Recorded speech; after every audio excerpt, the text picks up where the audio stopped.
Donc moi je suis autiste infantile au niveau de performance. Alors mon parcours vite fait, c'est vous dire que d'abord je suis né avec une hémiplégie. Ensuite à 4 ans on m'a pris à l'hôpital parce qu'on voulait me faire suivre le parcours institutionnel. Finalement mes parents m'ont sorti de là et puis ils m'ont mis à l'école. Bon, évidemment à l'école j'ai strictement rien suivi, mais bon, j'étais à l'école. Ce qui est bien, on trouve. Rien. Après, bon, le parcours scolaire a été tellement lamentable qu'à 17 ans, ils se sont dit on va quand même le mettre dans une IME parce que ça ne va pas du tout. Et puis finalement, je me suis retrouvé en première à Toulouse-Lautrec dans un lycée pour handicapés moteurs en posté mixte. À 19 ans, on me diagnostiquait une idéation lente. Et puis après, j'ai fait des trucs en candidat libre comme ça, histoire dans les études paramédicales. Et puis finalement, voilà. Alors, je ne vous parle pas d'un truc que je vais vous parler maintenant, c'est qu'à 5 ans, ils m'ont mis au violon. Et imaginez donc que j'ai eu tout un parcours où j'ai eu beaucoup de rééducation. Donc, à 22 ans, je suis rentré à l'école normale de musique de Paris pour faire des études de violon. Je ne les ai pas tout à fait fini, enfin, j'ai pas fait la dernière année, mais je me suis retrouvé dans l'orchestre à Stuttgart. Et puis après, je me suis retrouvé à Berlin, à travailler avec un pianiste en musique contemporaine. Après, je suis revenu en France, je me suis mis au tir à l'arc. J'ai fait 3 ans de tir à l'arc chasse, en fait à haut niveau, avec l'équipe pour championnat de France. Et après, j'ai repris mon violon et j'ai monté un groupe de musique traditionnelle d'Europe centrale et de l'Est. On est basé en France, en Pologne et en Irlande. Et je suis spécialisé sur la musique tzigane. Et depuis 2010, on va dire, je suis rentré dans le domaine de ce qui est l'évidence institutionnelle. Je témoigne en tant que ce que je suis. Et bon, maintenant, je suis aussi un peu professionnel, je fais de la supervision, je fais de l'évidence institutionnelle, voilà. Et puis j'aide les professionnels à pouvoir savoir comment gérer les comportements et aussi à tout ce qui est technique d'apprentissage. Donc je me tiens à jour sur les différentes recherches. Je me réfère beaucoup aux recherches canadiennes par tout ce qui est le service de Laurent Neutron. Et voilà, en 2019, en janvier, il y a quelque chose qui a été publié pour parler justement de l'amnésie, donc mémoire, et tout le système perceptif qui nous aide énormément à tout ce qui est apprentissage. Tu suivez ou pas? Là, je prends le ton chiant histoire de faire sérieux.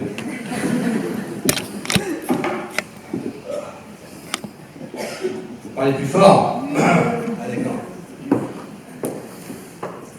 Donc, l'histoire, c'est que je suis l'illustration à peu près vivante de ce que Olivier vous a raconté tout à l'heure. Puisque au départ, quand on est autiste, qu'est-ce qui se passe? Bon, alors l'autisme, vous savez strictement tous ce que c'est, évidemment. Vachement. Voilà, donc c'est quoi? Alors en fait, il y a une triade, une diade. On va dire qu'il y a un trouble qualitatif de la communication, un trouble qualitatif de la relation interpersonnelle, c'est pour tout ce qui est social, et il y a la partie sensorielle qui est les stéréotypies, donc les intérêts restreints et répétitifs. Alors, à titre de la communication, il faut savoir que quand on ne parle pas, on ne parle pas. C'est-à-dire que les gens, ils vous parlent, quand vous êtes petit, vous n'entendez pas que vous parlez parce que notre cerveau, il ne fait pas discrimination entre les sons ambiants et la voix humaine. Donc on ne discrimine pas ce qui est... alors il y a eu des expériences qui ont été faites, il y a eu une étude qui a été faite sur le ciment temporel supérieur, qui a pour rôle justement de discriminer la voix humaine des autres sons. Aussi la discrimination, enfin le décodage, le décryptage de tout ce qui est micro-mouvement du visage via l'expression, et le décryptage de tout ce qui est mouvement, les gestes non-verbaux. Voilà. Des gestes non-verbaux, vous comprenez tous. Mais quand on est autiste, au début, on a du mal à les comprendre. Donc, il y a eu cette étude qui a été faite, elle avait été présentée par Monica Zilkovicius au Collège de France en 2008. Sinon, l'autisme, on en parle aussi, c'est Neutron qui a fait un peu une forme de définition en disant qu'il s'agissait d'une autre intelligence. Donc, une intelligence qui se caractérise d'abord en termes de conditions neurodéveloppementales. Neurodéveloppemental, on parle de développement neuronal, neuro. conditions. D'origine génétique, parce que j'ai des fratries, parce que mon père, visiblement, était Asperger, lui, pour le coup. Et donc voilà, une intelligence qui se caractérise par la prépondérance des perceptions dans les modalités sensorielles. Donc la perception, les modalités sensorielles, ça prédomine sur la capacité de nommer, catégoriser. C'est-à-dire que si je rentre dans une pièce, je ne vais pas immédiatement me dire je suis dans un amphi ou je suis dans les toilettes. Je vais plutôt avoir certes une vision d'ensemble, mais retenir beaucoup de détails de cet endroit qui peuvent être des détails, pas seulement visuels, parce qu'on parle beaucoup de visuel dans l'autisme. Moi, je suis particulièrement auditif, pour le coup, et olfactif. Donc, je vais avoir un repérage auditif et olfactif de plein de détails. Voilà, quand je vais rentrer dans un endroit, avant de me dire que c'est une salle de conférence. Quand je vais voir une cuillère, je vais pas tout de suite imaginer que c'est une cuillère. D'abord, elle peut être en métal, donc je vais peut-être avoir tendance à vouloir la toucher et la renifler. Donc voilà, c'est ma perception qui va prendre le dessus immédiatement. Et donc, c'est une intelligence marquée par la prépondérance des perceptions et modalités sensorielles sur la capacité de nommer. Donc, je vais vous expliquer. Et l'intelligence des émotions, dans le sens où quelqu'un, par exemple, qui va pleurer devant moi, ne va pas forcément pleurer pour moi. Dans le sens que je ne vais pas forcément le comprendre comme ça. Il y a X raisons d'avoir de l'eau dans les yeux. Voilà, les allergies, il y en a beaucoup dans cette région. Voilà, un rhume, un bon rhume, voilà, un doigt dans l'œil, n'importe quoi, génère des larmes qui coulent des yeux. Donc mon cerveau ne va pas forcément discriminer tous les micro-mouvements du visage qui vont m'induire l'idée de tristesse. Et la tristesse, en ce qui me concerne, je sais à peine ce que c'est, puisque j'ai un problème de discrimination des propres émotions. Donc, pour les identifier, c'est compliqué. Et donc, chez les autres, c'est tout autant compliqué. Voilà, vous me suivez? Alors, l'histoire, c'est que ce qui est particulièrement intéressant dans les dernières recherches, quand on parle de la mémoire, pour résumer, et puis de la perception, mes parents, qu'est-ce qu'ils avaient devant eux? Ils avaient un gamin qui n'interagissait pas, qui était assez tendu, et qui hurlait tout le temps. Donc voilà, ils ont remarqué que des bruits me faisaient hurler, que la lumière me faisait hurler.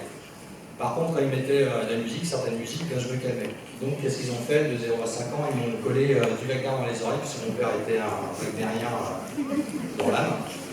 Et accessoirement, il collectionnait des violons. Pas des Stradivarius, enfin des violons, il avait bien l'objet. Et puis il en jouait comme ça, il avait appris comme ça, c'est ma mère qui lui avait appris. Et puis il a toujours rêvé que l'un de ses enfants, puisque j'ai une sœur, fasse du violon. Donc après une tentative avec ma sœur, ils ont fait avec moi. Ils se sont dit, de toute façon, il est hémiplégique, donc son bras il est comme ça. Qu'est-ce qu'on peut faire avec ça? Finalement, l'archelle, c'est peut-être suffisant, et puis avec le reste des doigts, ça va passer. Et finalement, il se trouve que ça a très bien marché, puisque je me tapais les meilleures notes de conservatoire. Et j'ai développé, donc ils m'ont à fond mis là-dedans, à fond. C'est-à-dire que le mercredi après-midi, si j'avais cours de violon, si mon père me disait d'acheter une partition pour des exercices, alors j'avais l'exercice 1, 2, 3 à faire pour la semaine prochaine. Lui, il me faisait faire le cahier entier en une fois, et après, pour m'en récompenser, il me mettait des disques de musique slave, tzigane et russe, enfin tout ce que vous voulez. Et il me faisait jouer d'oreille, alors il jouait avec moi, et puis petit à petit je développais comme ça mon oreille, et c'est clair que j'ai pas par contre cette espèce d'association entre ce que je vois et ce que j'entends. Dans le sens où lire une partition ne génère pas chez moi les mouvements qui vont me faire me faire enlever. Donc j'ai beaucoup ramé pour ça. Dans les conservatoires, l'objectif c'est quand même d'arriver à faire ça, parce que l'objectif d'un conservatoire c'est de faire des techniciens d'orchestre, c'est-à-dire des mecs qui jouent à vue. Et ben moi je joue à l'oreille. Ce qui fait que mon prof a eu l'intelligence spontanée de me montrer les gestes, et ça je savais les recopier, et de me jouer les musiques que je devais jouer, les morceaux, et j'avais une mémoire qui chopait immédiatement la musique. Donc j'avais plus qu'à retravailler en répétition à la maison, et avec mes parents qui corrigeaient les erreurs, répétition et autres. Et voilà, c'était comme ça, avec de la kiné. Et puis mes parents ont toujours été sportifs, et musiciens aussi. Donc finalement, j'avais un environnement qui m'a conduit à faire ce que je fais tous les jours, c'est-à-dire que tous les jours, Je fais du sport. Là, vous voyez qu'une canne parce que j'ai mal au dos, parce que j'ai pas de dos, mais à part ça, je fais quand même du sport 2 à 3 heures, 4 heures, 5 heures par jour. C'est pas du sport violent, hein, c'est des arts martiaux, c'est assez cool, enfin, du tai chi ou ce que vous voulez, des étirements. Voilà. Et donc j'avais ça comme environnement finalement pour me développer, et j'ai tout de suite j'ai travaillé finalement de 2-3 ans comme salarié dans la vie. Le reste, j'ai tout fait quand même par le système de jouer de la musique traditionnelle. On joue dans les circuits, dans les réseaux de l'Est, donc c'est au CLAC. Donc c'est quand même assez pratique parce qu'on peut travailler. Donc voilà, j'ai pu travailler en tant que musicien sans passer par la complexité administrative et autres de notre cher pays.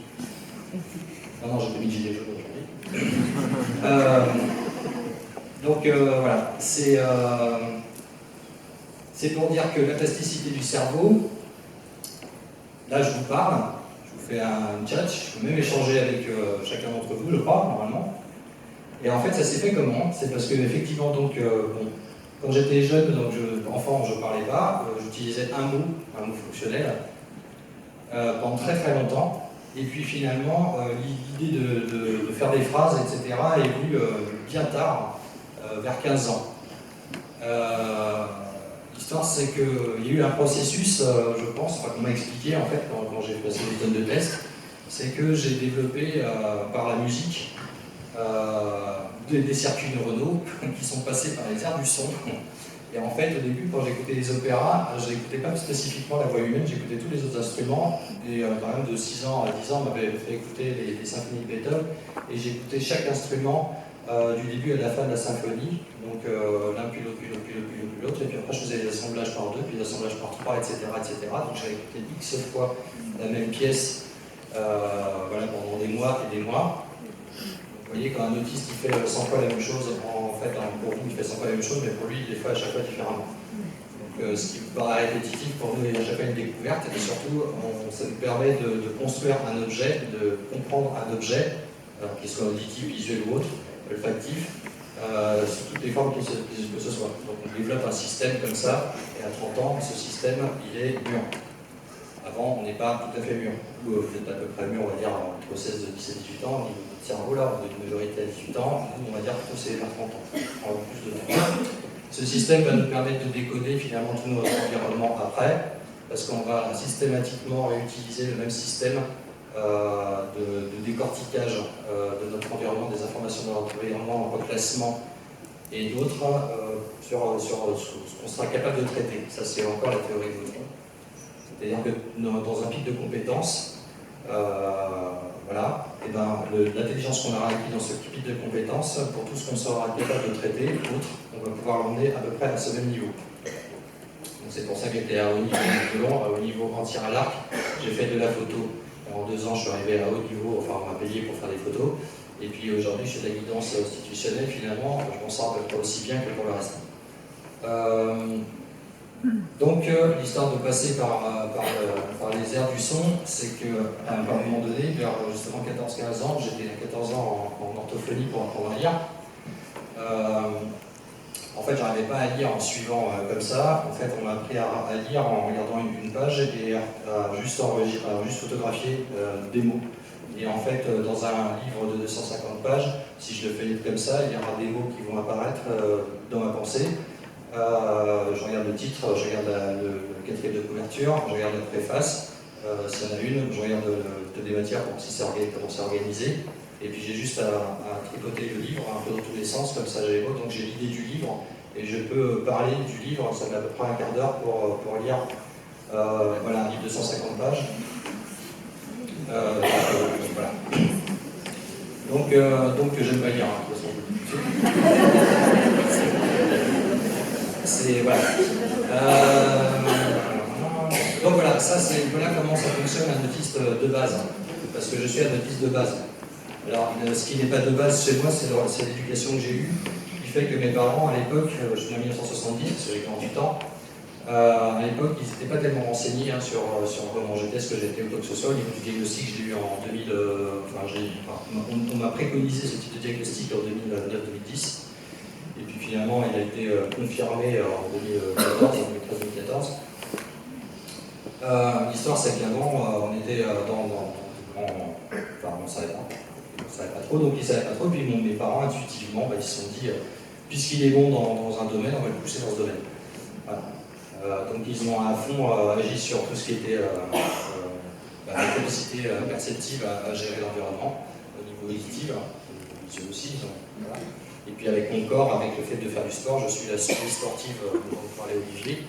Le fait de faire du sport aide énormément effectivement à tout ce qui est, surtout à apaiser, en fait, à détendre, à relaxer. Et c'est pour ça que par rapport à une population autiste, que je préconise dans les masses, si c'est possible, et il faut que ce soit fait d'ailleurs, je ne sais même pas si c'est possible, c'est qu'il y ait au moins une heure d'activité physique le matin, pour justement que ça aide on parlait d'attention tout à l'heure, ça aide à se concentrer quand on a bien gesticulé. Vous avez remarqué, à l'école, les gosses qui bougent. Et en fait, gesticuler, ça permet de se concentrer.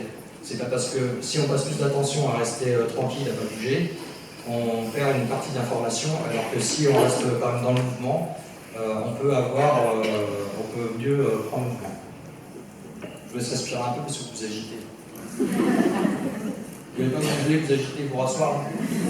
Tout c'est fort. Vous vous moucher quelque chose.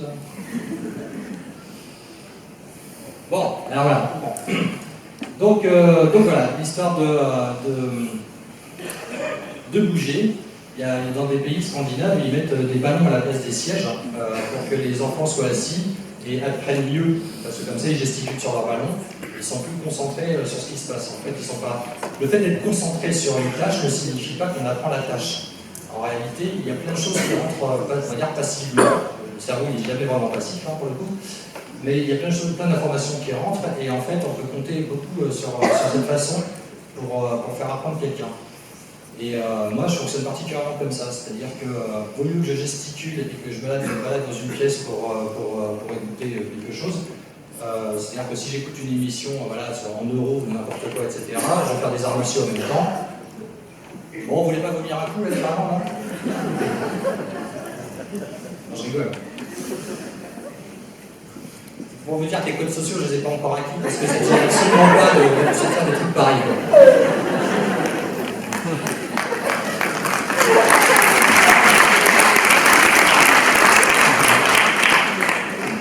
Voilà. Ça détend. Donc voilà, c'est pour ça que je viens témoigner ici. C'est pour dire qu'à partir d'un enfant qu'on dit à 4 ans, le gars il va finir en milieu institutionnel et puis accessoirement on va courir une neuroleptique pour qu'il nous foute la paix parce qu'il gesticule trop, il crie trop.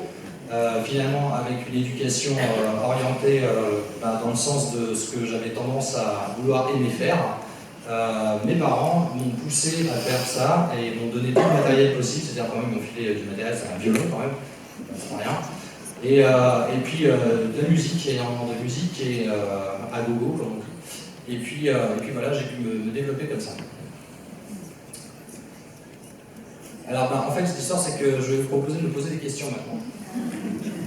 Soyez plus attentifs.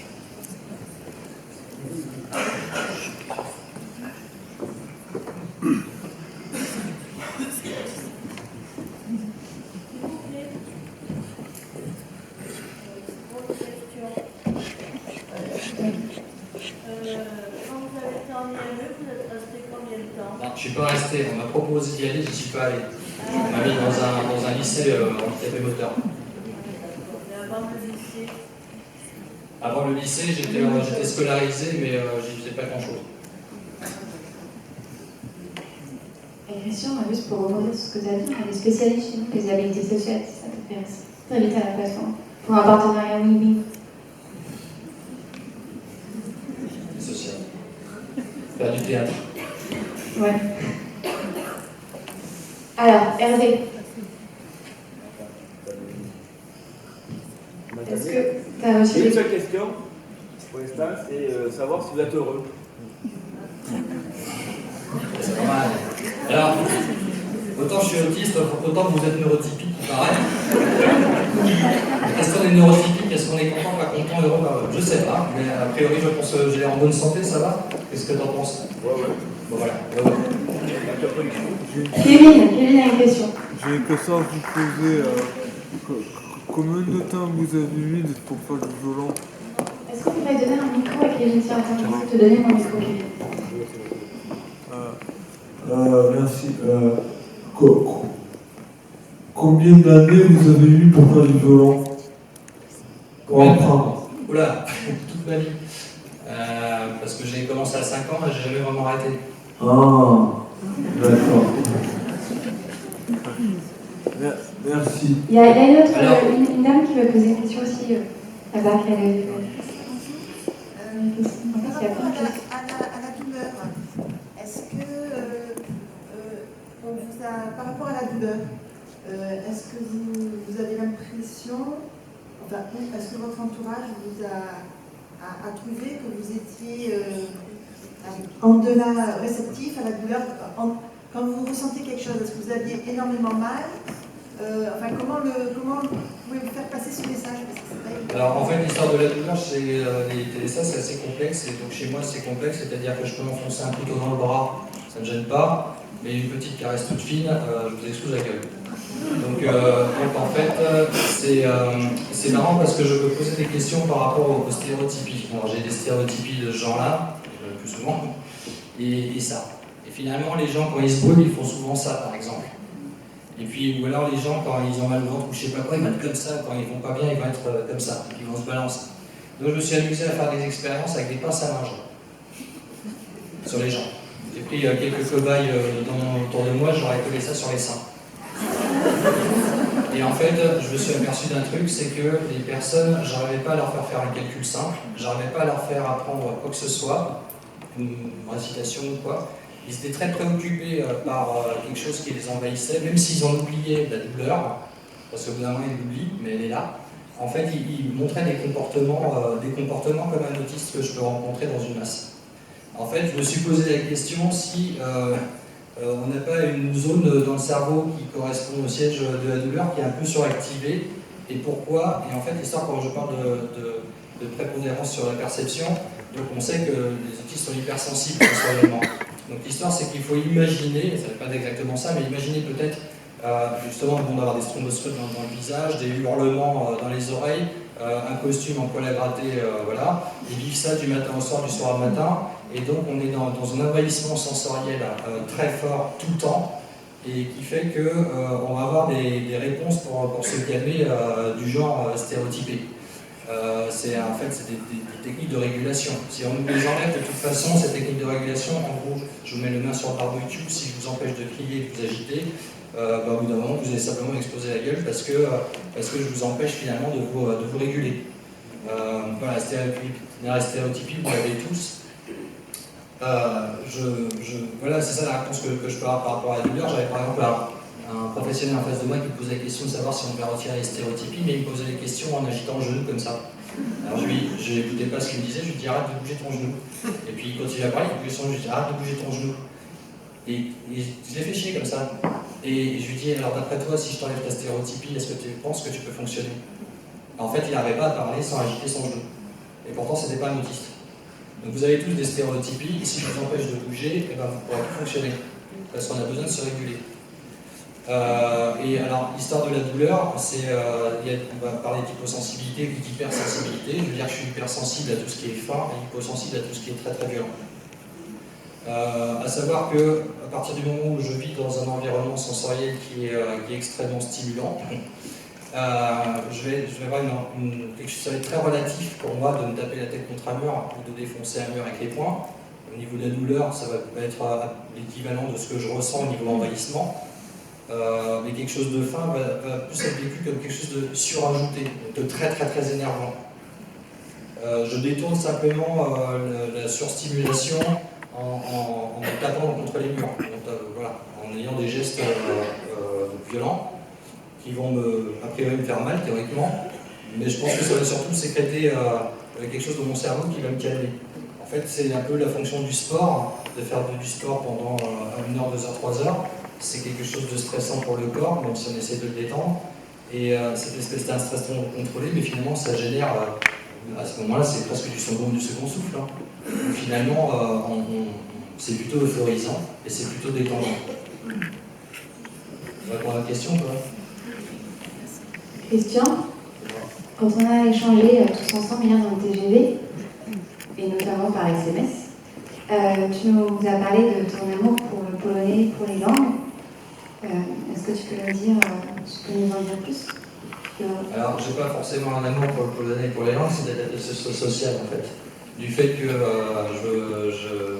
mon épouse, parce que je suis marié, est polonaise, en fait, comme je ne savais pas trop quoi lui dire et qu'elle était polonaise et qu'elle parlait polonais et que je parlais anglais, en fait, l'histoire c'est que pour me rapprocher d'elle, j'ai appris sa langue et puis la langue des montagnes, donc les Tatras, au plural. Et puis sa musique, en fait, comme ça m'a permis de pouvoir interagir avec son milieu, puisqu'à l'époque je ne savais pas trop de faire de blabla. Donc, la meilleure façon c'était de pouvoir essayer de comprendre ce que les gens disaient et puis de pouvoir jouer leur musique qu'ils jouent à peu près tous les week-ends. Donc voilà. C'est surtout ça le truc, la raison. D'accord. Et tu nous as parlé aussi de la légende du Robin des Bois, des montagnes des Tartas. Pourquoi tu veux que je parle de ça? Moi, j'aimerais bien que tu nous expliques pourquoi tu nous en as parlé. C'était très intéressant. C'est qui ce Robin des Bois, des montagnes du Tartas? Les Tatras, c'est une logique en fait dans les Tatras, donc c'est la chaîne de montagne, c'est au nord des Carpates, ça fait la frontière entre la Pologne et la Slovaquie, et il y a une histoire vraie qui est devenue une légende pour Yanushik qui s'est révolté contre les comtes. Avec une bande de paysans, en fait, ils volaient les comtes pour redistribuer les richesses aux paysans, s'ils étaient surtaxés. Et en fait, il était marié avec Maréchal, et puis la trahie, il a été pendu à un crochet de boucher. Voilà. Donc il y a plein de chansons traditionnelles dans ces montagnes en rapport avec Yanushik. Puis voilà, il y a un costume qui va avec et tout ça, etc. C'est le folklore qui est encore très vivant aujourd'hui en Pologne. Par exemple, en Pologne, quand ils font des choses internationales, ils envoient toujours un coup de bourral pour se représenter. Est-ce que vous avez des conseils pour les parents, pour leur indiquer quelle piste adopter ou quelle piste explorer? En fait, c'est difficile de parler de frustration. Parce qu'à partir du moment où on parle de frustration, on aborde le problème pas dans le bon sens. L'histoire, c'est que nous, on ne s'est pas projeté dans l'avenir. On vit dans l'hyper-présent. Quand on vit dans le sensoriel, on n'est pas dans la projection, on est dans l'hyper-présent. Donc, si on a un besoin maintenant, c'est maintenant. Et de apprendre à différer la réponse d'un besoin, donc on va dire descendre une frustration, si on veut, mais n'empêche que pour nous, c'est terrible. Alors, si moi, je me renferme dans mon système, donc je vis renfermé toute la journée. Ma journée, ça va être travailler ma communication pendant 2-3 heures, faire mon sport, machin, et puis une petite activité. Ça, c'est ma journée type. Voilà, j'ai pas tellement de temps pour faire autre chose, donc c'est ça, pour pouvoir être performant que je suis devant vous. Voilà. Mais je suis quand même dans une espèce d'état, on va dire, modifié de conscience par rapport aux ONT qui vont être beaucoup plus alertes sur plein de choses de la vie, etc. Donc moi, je vais être dans mon système à moi. Et dès que quelqu'un va me sortir de ce système, avant, ça génère une grande colère. Et pour pas que ça génère une grande colère, il a fallu que j'apprenne les imprévus. À savoir que quelqu'un qui va me parler, c'est un imprévu. Donc c'est-à-dire que même si je suis chez moi et qu'il y a des gens qui vont forcément avoir envie de me parler pour n'importe quelle raison, il faut que ce soit dans ma journée, au moins, je sache qu'il y aura des imprévus. D'un autre côté, c'est un contrat entre les gens qui vivent avec moi et moi. C'est-à-dire, je sais qu'il y a des imprévus, mais eux, il ne faut pas qu'ils fassent des imprévus n'importe quand, enfin pas trop n'importe quand. C'est-à-dire que voilà, il y a des moments où je suis disponible, où je me rends disponible le matin par exemple, et le soir à partir de 6 heures, pour pouvoir communiquer chez moi. Donc là, on peut me parler, mais entre-temps, il ne faut pas me déranger. Et puis il faut tout autant respecter un espace de tranquillité avec la personne, et puis que la personne lui apprenne qu'à des moments, quand même, à des moments de disponibilité, là, quand même, il faut qu'il interagisse. Et alors, comment faire dans la société, par exemple, un enfant autiste qui est amené à aller travailler, à prendre les transports en commun, c'est cet imprévu qui fait peur aux parents. Voilà, mais ça dire que voilà, ça fait partie de toute façon des apprentissages, et ça fait partie, l'histoire c'est qu'au départ on peut avoir des réactions qui sont extrêmement violentes, oui. Mais à force de le refaire, la violence de ces réactions vont diminuer. C'est-à-dire que, par exemple, il y a une personne qui donne des cours de piano, on lui envoie des autistes bien sévères, donc ils arrivent, ils explosent tout dans la pièce, mais toutes les semaines on les ramène au même endroit, et au bout de 4-5 séances, ils commencent à se calmer, et ils commencent à approcher de l'instrument, et après on peut les faire jouer. C'est-à-dire qu'il y a une habituation. Quand on dit non, ça ne veut pas dire non, ça veut dire non tout de suite, non. Mais si on répète, on nous expose, ben finalement on va finir par s'adapter, et on va trouver des stratégies en nous-mêmes pour pouvoir accomplir la tâche. Donc en fait, si je résume, c'est la confrontation qui permet de s'adapter plus ou moins dans la société dans laquelle on vit. De toute façon, oui. Pour les autres. Bien sûr, mais pour vous aussi, en fait. Oui, c'est encore plus pour les autres. Voilà. Merci beaucoup. On va passer à une question ici. Bonjour, je voudrais vous poser une question sur la communication, parce qu'évidemment je suis orthophoniste. Jusqu'à l'âge de 15 ans, est-ce que vous pouvez expliquer la façon que vous avez eue de communiquer avec l'entourage? Non. En fait, j'en éprouvais pas le besoin, j'en avais pas l'envie, et les gens qui voulaient mes parents savaient comment je fonctionnais, et puis en fait, la façon de communiquer qu'ils avaient, c'était de s'intéresser à ce que je faisais. Donc en fait, mon père parlait pas beaucoup, c'était surtout avec mon père. Donc l'histoire, c'est que ça nous permettait, on était plutôt dans l'action, dans le faire, et pas dans le verbal. Et d'ailleurs, plus on développe la communication verbale, plus on perd en performance fonctionnelle. Voilà, et d'ailleurs, ce qui m'a fait faire des burn-out à répétition, c'est le fait de bosser tellement sur la communication et les interactions que finalement, c'est pas mon système, donc c'est totalement impuissant. Bien sûr, j'ai des acquis, mais c'est de l'entretien. Et voilà, je vous ai parlé de comment on entretient un cerveau pour justement l'histoire du golfeur qui va utiliser plein de trucs, etc. C'est le chaos, et puis après ça se révèle quelque chose. Là aujourd'hui je vous parle, c'est parce que certainement dans mon cerveau, j'utilise beaucoup moins de zones qu'avant pour pouvoir m'exprimer, donc voilà, je suis plus concentré. Mais il faut imaginer qu'à l'époque, c'est comme parler à un chat. Donc voilà, alors, les chats, il y a des choses qu'ils comprennent aussi, mais peut-être pas forcément ce qu'on dit. Il y a aussi dans un contexte, parce que si on est toujours dans le même contexte, on comprend les choses. À savoir que nous, quand on change de contexte, on ne comprend pas forcément la chose. Quand il y a une action à faire qu'on apprend dans un contexte, décontextualisé, on ne fait pas la même chose. À chaque fois, on peut tout réapprendre à un autre endroit. C'est pour ça que quand je me déplace, que je viens à Marseille, ailleurs, etc., machin, généralement on me met dans des hôtels, et là c'est tombé par hasard, c'est dans l'hôtel Ibis par exemple, j'ai l'habitude des hôtels Ibis, il se trouve que moi j'en ai l'habitude, donc quand je rentre dans une chambre d'hôtel Ibis, je suis dans la même chambre, quasiment. Donc finalement c'est pas un changement, si c'était quelque chose d'autre, complètement différent, ça m'aurait perturbé, j'aurais peut-être aussi bien dormi. La communication, et ce que je viens de dire, ça marche pareil en fait. L'histoire de la communication, il y a un contexte où on peut... il y a des autistes qui arrivent à communiquer dans leur famille, mais à l'extérieur, ils n'arrivent pas. J'ai répondu aux questions ou pas? Très bien, merci. Je continue à m'en poser plein, mais très bien, merci. Il y avait une question, il me semble.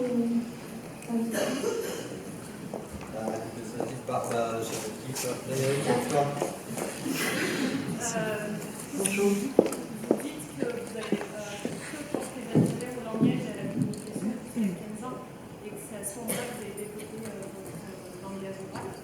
Et du coup, quel a été le déclic à 15 ans et quelle a été votre motivation à communiquer à ce moment-là? Défiler.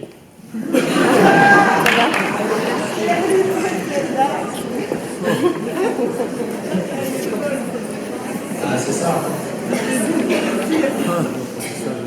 Ce qui est pratique avec les filles quand on est un garçon et qu'on a l'air un petit peu débile et tout, c'est qu'elles sont vachement gentilles avec nous. Alors, finalement, au bout d'un moment, si elles voulaient bien être un peu plus gentilles, alors après voilà, on va apprendre à dire des choses pour déclencher le mécanisme qui fait que. Moi, je voulais vous demander quel était votre rapport aux animaux non humains, aux animaux domestiques, et plus particulièrement votre rapport à la nature. Le même qu'avec les humains, puisque pour moi les humains sont des animaux comme les autres. Donc généralement, je m'entends bien avec les animaux parce qu'ils sont moins compliqués. Mais quelqu'un de simple, en fait, est tout à fait agréable. Comme je dis, je vis très bien seul. Et quand je suis avec quelqu'un, j'aime bien me sentir aussi bien avec ces personnes que quand je suis seul. En fait, ce qui est bien avec les chats, c'est qu'ils ne dérangent pas, on ne se dérange pas et on s'entend bien. Avec les animaux en général, ça se passe toujours comme ça. Je laisse les animaux venir à moi. Et puis les gens aussi, pareil pour le coup. Après, la suite de la question, je ne sais plus. L'environnement, la nature. En fait, comme je vis dans une région où il y a beaucoup d'arbres, je suis souvent, très souvent dans la nature et je m'y sens extrêmement bien. Et je me dis, généralement, quand je commence à fouler l'asphalte ou fouler du béton, je me dis, tiens, les problèmes commencent. Merci. Une question ici. Bonjour. Tout à l'heure, vous avez parlé des émotions. Vous avez dit que par rapport à la Christophe, vous ne la ressentiez pas ni chez vous ni chez les autres personnes. Je voulais savoir si c'était généralisé avec les émotions, si maintenant vous en ressentiez plus. Disons qu'à 32 ans, quand j'avais fait un truc, quand j'avais fait un cardiaque, j'avais rien au niveau du cœur, mais on m'a envoyé chez un psy, et ce psy, il a dit que j'étais alexithymique. Donc en fait, il m'a posé des questions sur les émotions, je ne savais pas ce que c'était, je ne savais pas en quoi ça consistait, et il m'avait demandé d'aller sur les terrasses de café et d'observer les gens, comment ils fonctionnaient, parce que moi j'étais sur des choses extrêmement fonctionnelles et absolument pas émotionnelles. Bon, disons que je pensais que d'avoir du désir pour quelqu'un intime, c'était de l'émotion. Et en fait, l'émotion, j'ai compris que c'était quelque chose de beaucoup plus large. Et ce que j'ai compris surtout avec la musique, c'est que quand on joue un morceau, je peux vous faire pleurer, je peux vous faire rigoler, je peux faire ce que je veux. Et il y a des techniques, en fait, soit d'ornementation, soit d'accords, soit d'intervalles, etc., qui vont vous mettre dans des sensations particulières. Le monde a l'habitude de dire, c'est pas tout à fait vrai, mais c'est comme ça, mais une gamme majeure, c'est joyeux, et une gamme mineure, c'est triste. Sauf que je peux vous faire l'inverse, carrément, je fais l'inverse. Mais bon, voilà, il y a des sonorités, il y a des façons de jouer, il y a des façons de faire, il y a des techniques qui font que émotionnellement, on peut délibérément vouloir vous toucher, c'est comme des techniques de théâtre, et finalement, moi j'ai utilisé ce que j'ai appris dans le violon, petit à petit, en apprenant le langage, à utiliser ces techniques pour générer de l'émotion en face de moi, plutôt de la bonne émotion, parce que j'aime pas quand les gens sont dans des mauvaises émotions. Et l'histoire, c'est que, voilà, ce travail après, j'ai eu un suivi psy pour travailler beaucoup sur les émotions, c'est des choses très simples. J'avais comme la colère, j'avais le bien-être, j'avais la joie, et puis après j'ai essayé de voir ça, mais en musique je savais très bien expliquer, comprendre, ressentir, ou rejouer ou accompagner des émotions super complexes, et finalement j'ai transposé ce que j'avais appris en musique sur la vie. Donc voilà, je suis en interaction avec vous, en gros on est concertant, vous êtes l'orchestre symphonique, moi je suis l'instrument solo, donc c'est concertant en fait ce qu'on fait là. Donc c'est le même principe. Au-delà de l'interaction avec les autres, quand vous avez commencé le violon, vous ressentiez pas d'émotion particulière en jouant? Non. C'était pas ça qui vous attirait dans cette discipline? En fait, il y a l'émotion. Je sais que les gens, quand ils parlent d'émotion, moi j'ai des émotions, bien sûr j'ai des émotions, énormément d'émotions, mais en fait ça ne va peut-être pas être les mêmes. C'est-à-dire que moi je vais triper sur l'odeur du métal. Et ça va être un grand moment de bonheur, peut-être aussi important que si votre mère vous prend dans les bras. Voilà. Mais moi, ce sera plutôt avec des choses, des choses qui vont toucher, capter, attirer mes sens. Voilà. Mais ce ne sera pas forcément lié à la relation. Maintenant, j'ai développé des choses relationnelles, évidemment, puisque je suis entouré affectivement, mais c'était long à construire. Et c'est toujours par analogie. D'ailleurs, pour l'histoire d'analogie, je vais terminer avec un truc, c'est quand j'écoutais les opéras, etc., j'ai découvert qu'il y avait la voix chantée, j'ai écouté les gens parler, et en fait, j'ai entendu qu'ils chantaient. Et en fait, j'écoutais le chant de la voix. Et après, plus tard, j'ai rajouté les mots verbatim, etc., avec un dictionnaire, j'ai demandé à des gens de m'expliquer en situation réelle les mots. Et petit à petit, j'ai mis du vocabulaire sur la prosodie des voix. Après, tout ce qui est implicite, c'est compliqué parce que la personne, elle chante juste les mots qu'elle utilise, mais si elle chante quelque chose et puis qu'elle dit autre chose, genre avec un grand sourire, t'es un connard, qu'est-ce que ça veut dire? Est-ce que t'es un connard? Est-ce qu'elle rigole ou quoi? L'implicite est compliqué, c'est très très compliqué. Après, il faut contextualiser, et c'est beaucoup d'efforts, c'est très très fatigant, très usant. On a une dernière question.